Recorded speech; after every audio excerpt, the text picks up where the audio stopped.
ಶಿಡ್ಲಘಟ್ಟ ರೈತ ತ್ಯಾಗರಾಜ್ ಅವರ ಕೃಷಿ ನವೀನತೆಯಲ್ಲಿ ಬಣ್ಣ ಬಣ್ಣದ ಮೆಕ್ಕೆಜೋಳ ಬೆಳೆ ಎಲ್ಲರ ಗಮನ ಸೆಳೆಯುತ್ತಿದೆ.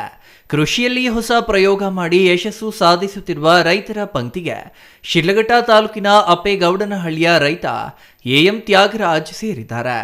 ಸಾಮಾನ್ಯವಾಗಿ ಹಳದಿ ಅಥವಾ ಬಿಳಿ ಬಣ್ಣದ ಮೆಕ್ಕೆಜೋಳ ಮಾತ್ರ ಕಂಡಿದ್ದ ಜನತೆಗೆ ಇವರು ಬೆಳೆದ ಕೆಂಪು, ನೀಲಿ, ನೇರಳೆ, ಕಿತ್ತಳೆ ಹಾಗೂ ಕಪ್ಪು ಬಣ್ಣದ ಮೆಕ್ಕೆಜೋಳ ಇದೀಗ ಕುತೂಹಲದ ವಿಷಯವಾಗಿದೆ.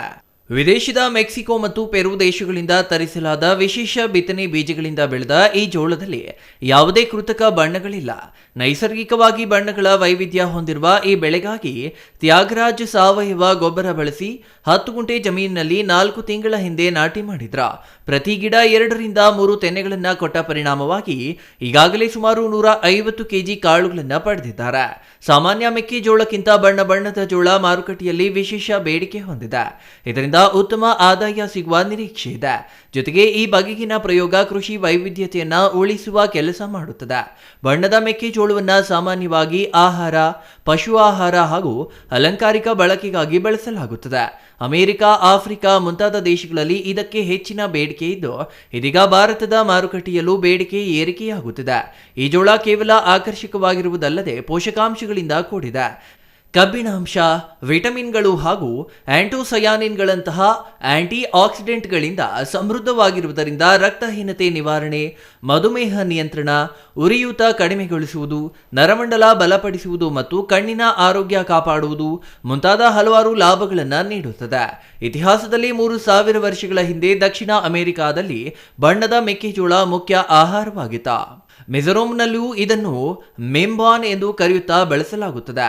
ಪೆರು ದೇಶದಲ್ಲಿ ಈ ಜೋಳದಿಂದ ಚೀಚಾ ಮರೋಡಾ ಎಂಬ ಪಾನೀಯ ತಯಾರಿಸಲಾಗುತ್ತದೆ. ಜಾಗತಿಕ ಮಟ್ಟದಲ್ಲಿ ಸೂಪರ್ ಫುಡ್ ಎಂದು ಪ್ರಸಿದ್ಧಿ ಪಡೆದಿದೆ. ಸಾಮಾನ್ಯ ಮೆಕ್ಕೆಜೋಳಕ್ಕಿಂತ ಬಣ್ಣ ಬಣ್ಣದ ಜೋಳಕ್ಕೆ ಮಾರುಕಟ್ಟೆಯಲ್ಲಿ ಹೆಚ್ಚು ಬೇಡಿಕೆ ಇದೆ. ಇದನ್ನು ಅಭಿವೃದ್ಧಿಪಡಿಸಿ ನಮ್ಮ ಭಾಗದ ರೈತರಿಗೆ ಪರಿಚಯಿಸುವುದು ನನ್ನ ಉದ್ದೇಶ ಎಂದು ರೈತ ತ್ಯಾಗರಾಜ್ ಹೇಳಿದ್ದಾರೆ.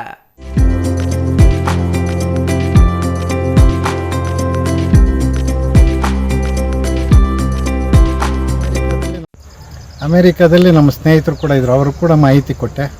ಅವರು ಒಂದು ಅಲ್ಪ ಸ್ವಲ್ಪ ನಮಗೆ ಬೀಜನ ತಳಿನ ತಂದುಕೊಟ್ರು, ಸೀಡ್ಸು. ಹಾಗಾಗಿ ಎಲ್ಲ ಸೇರಿಸಿ ನಾನು ಈಗ 10 ಗುಂಟೆಯಲ್ಲಿ ಏನು ಈ ಮೆಕ್ಕೆಜೋಳ ಬ್ಲ್ಯಾಕ್ ಕಾನು, ರೆಡ್ ಕಾನು, ಗೋಲ್ಡ್ ಕಾನು ಮತ್ತು ಒಂದೇ ತೆನೆಯಲ್ಲಿ 3-4 ಕಲ್ಲರ್ ಬರ್ತಕ್ಕಂಥ ಸೀಡಿದೆ. ಇದನ್ನೆಲ್ಲ ಬೆಳೆದು ಚೆನ್ನಾಗಿ ಆಗಿದೆ ಬೆಳೆ ಕೂಡ. ಆದರೆ ಇದಕ್ಕೆ ಸ್ವಲ್ಪ ಕೊಟ್ಟಿಗೆ ಗೊಬ್ಬರ ಮತ್ತು ಇದೆಲ್ಲ ಚೆನ್ನಾಗಿ ಕೊಟ್ಟಿದ್ದೀನಿ. ಆದರೂ ಬೆಳೆ ಅಂತೂ ಚೆನ್ನಾಗಾಗಿದೆ. ಈಗ ನಮಗೆ ಆಲ್ರೆಡಿ ನಾನು ಇನ್ನೂ ಇಂಡೆಂಟ್ಗೆ ಅಂತೇಳಿ ನಾನು ಮಾರ್ಕೆಟಿಂಗು ಅಂತೇಳಿ ಪ್ರಯತ್ನ ಪಟ್ಟೆ. ಆದರೆ ಮಾರ್ಕೆಟಿಂಗ್ ಈಗಾಗಲೇ ನನಗೆ ಸ್ಟಾರ್ಟ್ ಕೂಡ ಆಗಿದೆ. ಮತ್ತು ಇದನ್ನು ಮಾರ್ಕೆಟಿಂಗ್ ಮಾಡೋದ್ರ ಜೊತೆಯಲ್ಲಿ ಇದನ್ನು ನಮ್ಮ ರೈತರಿಗೆ ಪರಿಚಯ ಮಾಡಬೇಕು, ರೈತರು ಕೂಡ ಇದನ್ನು ಬೆಳಿಬೇಕು. ಯಾಕಂತಂದರೆ ಇದರಲ್ಲಿ ಪ್ರೋಟೀನ್ ಇರ್ಬೋದು, ವಿಟಮಿನ್ ಇರ್ಬೋದು, ಕ್ಯಾಲ್ಸಿಯಂ ಇರ್ಬೋದು, ಇದು ಭಾಳಷ್ಟು ಚೆನ್ನಾಗಿದೆ.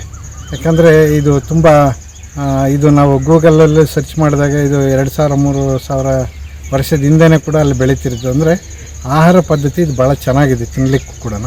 ಹಾಗಾಗಿ ಇದನ್ನು ನಾನು ನೆಕ್ಸ್ಟು ಬೆಳೀತೀನಿ ಮತ್ತು ರೈತರಿಗೆ ಇದನ್ನು ಮಾರ್ಕೆಟಿಂಗ್ ತರುವಂಥ ಪ್ರಯತ್ನ ಭಾಳಷ್ಟು ಇಂಪಾರ್ಟೆಂಟು. ಅದನ್ನು ಖಂಡಿತ ನಾನು. ಛಾಯಾ ರಮೇಶ್, CTV ನ್ಯೂಸ್, ಶಿಡ್ಲಘಟ್ಟ.